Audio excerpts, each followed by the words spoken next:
Hi Shepherdteers and Happy New Year! I know with the new year typically comes new habits, new schedules, and new routines to implement in your life. So how do we meal plan and meal prep for the new year and the new semester? I'm going to share some tips that you can use now to set these next few months up for success. And that you have a lot of great habits built that will continue helping you even as we move into summer season, which typically gets even more chaotic.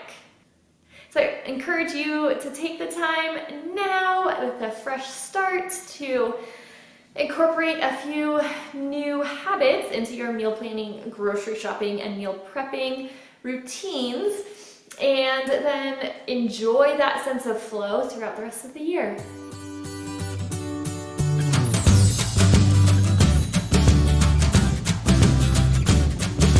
So first, look at how your schedule is changing. And yes, that can be your work schedule. Tax season is almost upon us. So do you tend to get busier at work around tax season? Or does your company's fiscal year end in March 31st or July? And so this is end of the year, fiscal year type craziness. Or does your work demand like starting off the year strong with, maybe starting a new project or trying to hit certain goals within the first month of the new year? Try to really think hard and be realistic about what work demands you are going to face in the next few months, and consider the time and mental energy and focus that is going to require from you.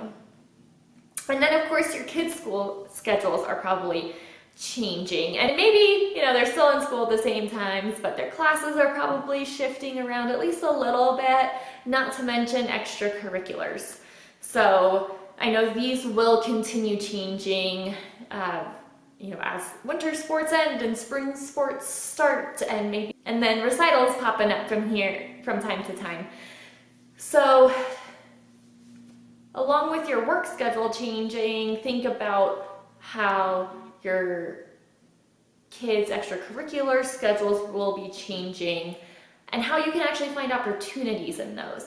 The days that used to work really well for meal planning and grocery shopping and meal prepping might not be the same this semester as it was last year. So be as open as you can be to adjusting those days and scheduling in collaboration with the extracurriculars and work demands and not in conflict of those. So maybe this semester one of your kids is starting swim lessons on Wednesdays and you have to stick around through their lesson, and then another kiddo has soccer practice on Thursday. Well, maybe on Wednesdays you can meal plan while you're waiting at swim practice, and then Thursdays you can drop the little ones off at soccer practice, go grocery shopping, and then come back and pick them up. And so it can become your own mini routine within your kids' extracurricular schedules.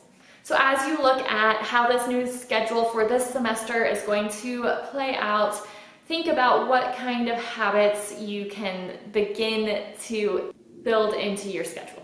And what about seasonality of ingredients? Right now it's kind of that in-between time of there not being that much exciting produce around. Right? In the early summer, we can start enjoying berries, and then harvest season, like August and September, are so overflowing with tomatoes and corn and peppers and all kinds of really delicious vegetables. And then even as you move into later autumn, you get some great sweet potatoes and butternut squash. And there's just a lot of exciting flavors from about May till November, December-ish. As the new year starts, we don't have, at least here in the Denver area, we don't have many amazing fruits and vegetables growing. If you're like me and you really enjoy using the seasonality of produce to inspire your meals, you might struggle a little bit this time of year. So this might be a great time of year to focus on using maybe ingredients you may or may not use as often in the summer or fall. Now, luckily, we live in a world with a pretty connected supply chain, and so our produce sections at the grocery store still have a lot of fresh produce.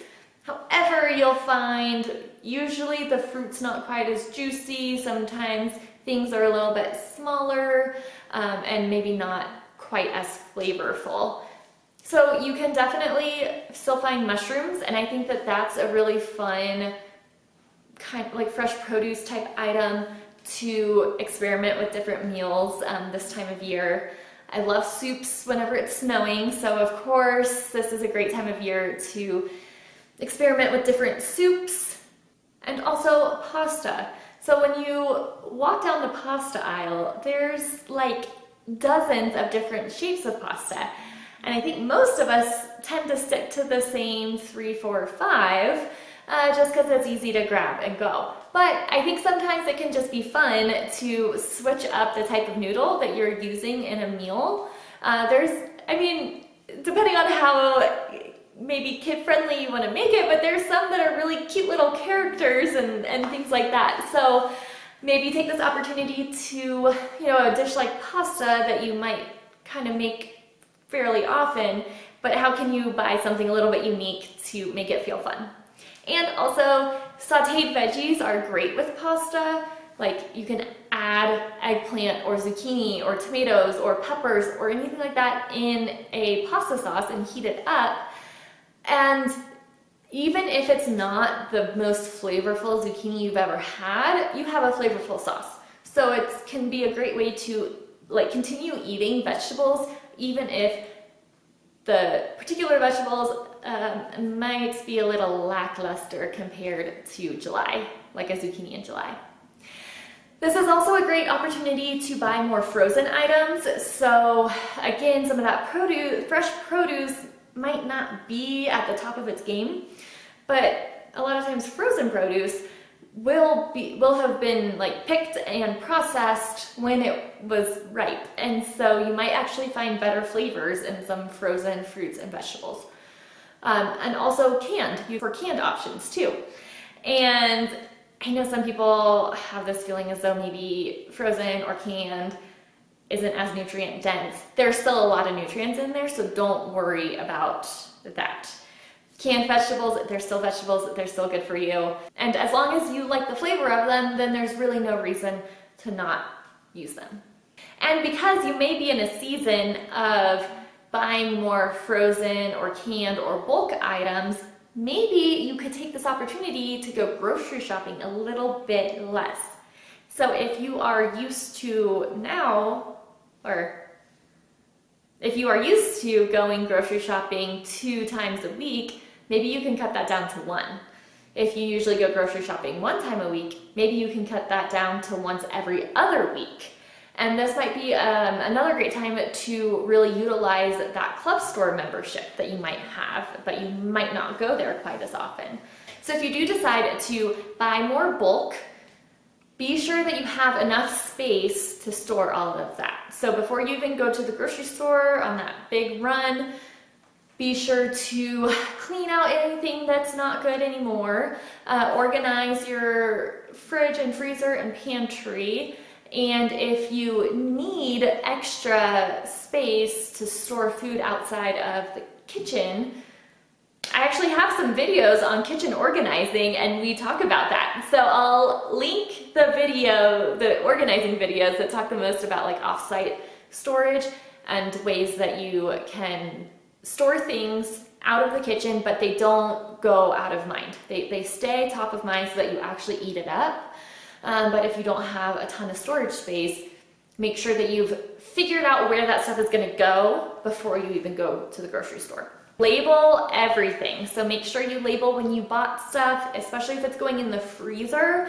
Label when you bought it, when you want to use it by, and what it is. Sometimes we can move food from one package, into a food storage container or something like that. And we think, oh, it looks really obvious what it is. And 2 months later, when we look at it, we're like, what is that again? So just make sure you label everything really well. And then also keep a list to reference, a list of all of those bulk items that you want to continue using.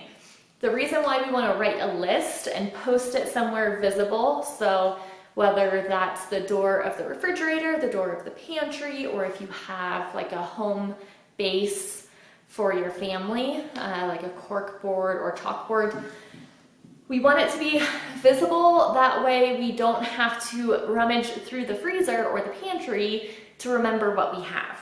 So a nice concise list, and you can organize it in whatever way your brain works best, whether that's by the location it's at, the type of food it is, like a fruit, a vegetable, a starch, a protein, or the types of recipes you would use it in. So maybe you have a taco bowl that you love to make. Maybe you can list the ingredients together with that, and then a pasta, and then so on and so forth. Because the more that we have to rummage through the freezer, the less likely we are to actually eat everything up. If we're gonna buy bulk, we don't want to end up just creating more food waste. With meal prepping, let's start small. So maybe each week you can add one more of each of these. Maybe even you take 2 or 3 weeks to get more consistent with the new habit. But I think starting small and gradually building on is a lot more sustainable than trying to meal prep everything this week when you don't have much experience meal prepping before. So one of the easiest things that you can do to help meal prep is whenever you are planning to cook something, cook an extra larger size of it with extra portions, and then you can take those portions and you can freeze them, labeled, and then you have a ready-to-eat meal in the freezer that all you need to do is thaw.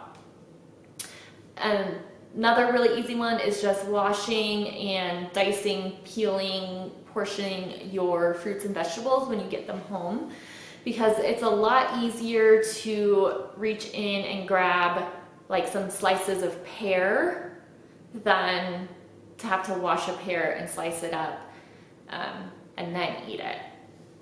So washing, slicing and dicing and peeling whatever the fruit or vegetable needs to be done saves you time as you're cooking and even as you're snacking. And then you can cook an extra protein to keep on hand. So maybe you got ground beef and chicken breast at the store and you're cooking ground beef for dinner tonight. But while you're doing that, you could, in a separate pan, also go ahead and cook up that chicken breast and then let it cool and save it in the fridge, label it so you remember exactly when you cooked it.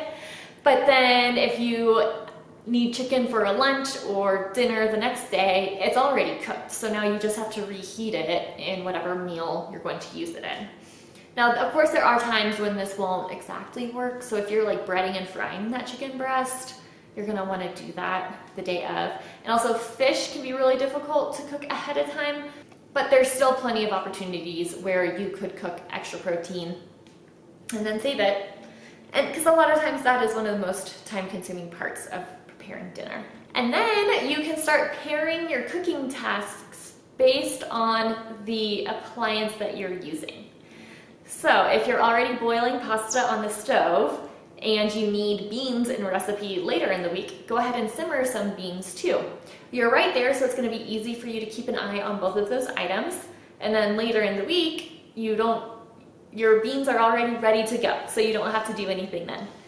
Another example is in the oven. So if you're like baking a fish, you might also want to bake off some root veggies or like carrots, Brussels sprouts, potatoes as like a side dish, even if you're not going to eat it for dinner that day, but you can have it in future as a side dish for future dinners and maybe even for lunch. Which brings us to the last one, which is focus on lunch. Focus on meal prepping lunch. It can be so beneficial to have lunch ready to go. It saves you money because you don't have to go and eat out every day at lunch. And it can save you a lot of time too, and stress if you prep multiple lunches at the same time, because then you don't have to think about it every day. You know, like, okay, my bento boxes of lunch or my reusable bags of lunch already in the fridge, I just need to grab them, put them in a cooler, and head out. So it saves you a lot of time and the mental energy of like, okay, what am I gonna eat? I find it very stress-inducing whenever you have a really busy day and you don't have time to get away from work to go get lunch. And so having a lunch packed with you, even if some days you go out and eat when you have time and you want to, you know, maybe you go share lunch with a coworker and it's really nice time to get away from the office or the hustle bustle of the day.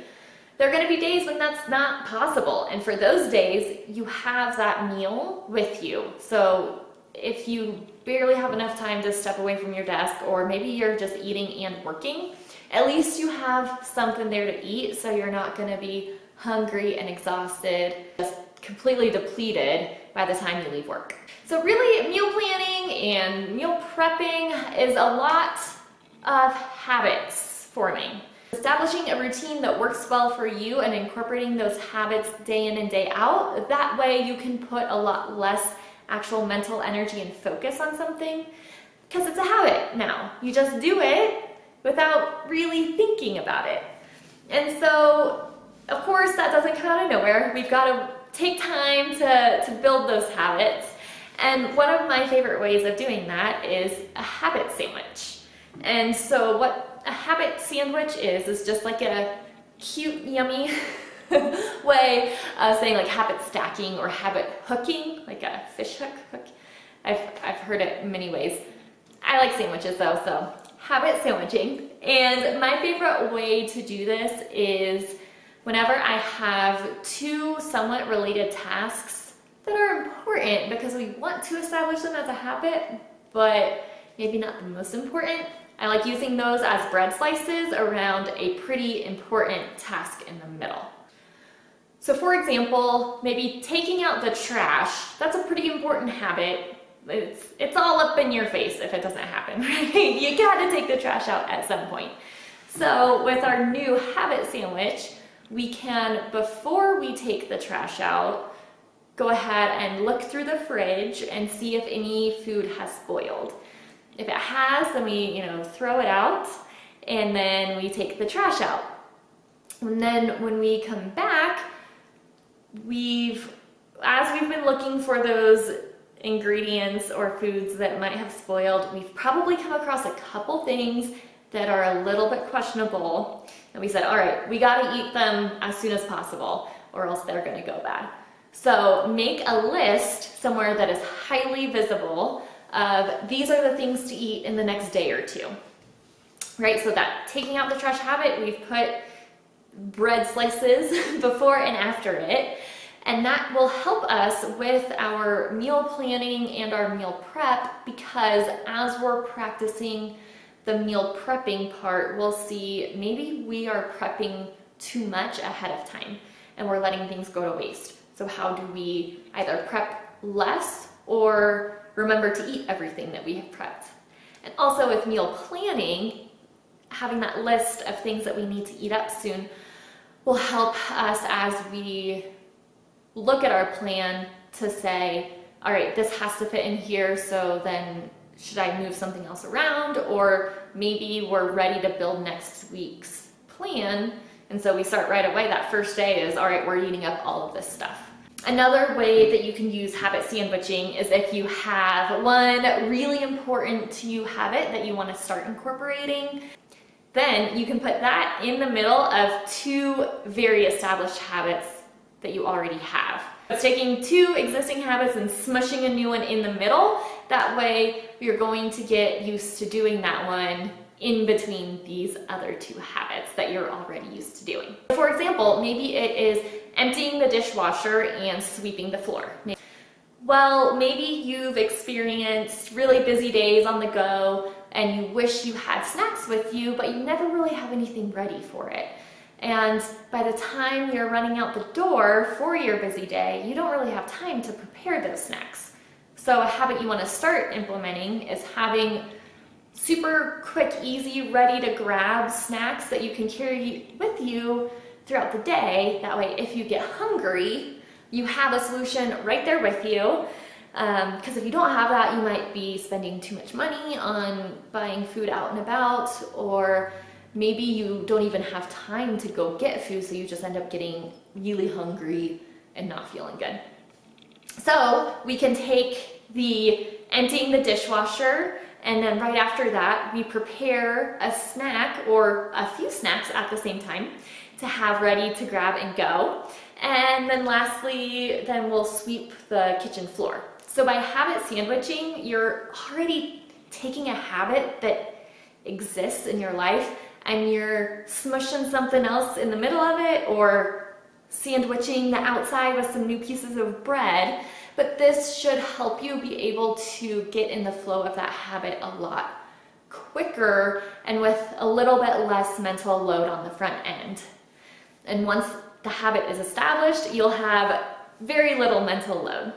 So I hope that these tips can help you establish a great meal planning, grocery shopping, and meal prepping routine that will work for you in your schedule for this season. And as with anything, the more that we experiment, the more we get comfortable with things, the easier it is. And yes, spring break is gonna happen somewhere in the middle here, but that might be a great time to reevaluate the habits and the schedule shifts that you've made, and if there is anything else you can do to make the second half of the semester go even more smoothly. What's so nice about creating routines is we eventually get into the state of flow in our life, and even as other things become more hectic, we have a little bit more space and mental energy to deal with the hectic stuff, and we can fall back on those habits that we've built. And so, as we all know, summer gets so much more chaotic than this next January to May, right? Once we get to end of May and on, your schedule's gonna change again. So now is a great time to implement some new routines, experiment, and see what works. And all of the work that you do now to invite more ease into your meal planning, meal prepping, grocery shopping routines is gonna help you whenever you get to summertime. And you'll wanna make some more adjustments then, but you'll have a head start. And not only are we gonna make this semester flow so much nicer, but it'll carry us through the summer too. Thank you all so much for joining me today, and I hope that you find an opportunity to bring more convenience and flow and creativity and joy into your kitchen soon.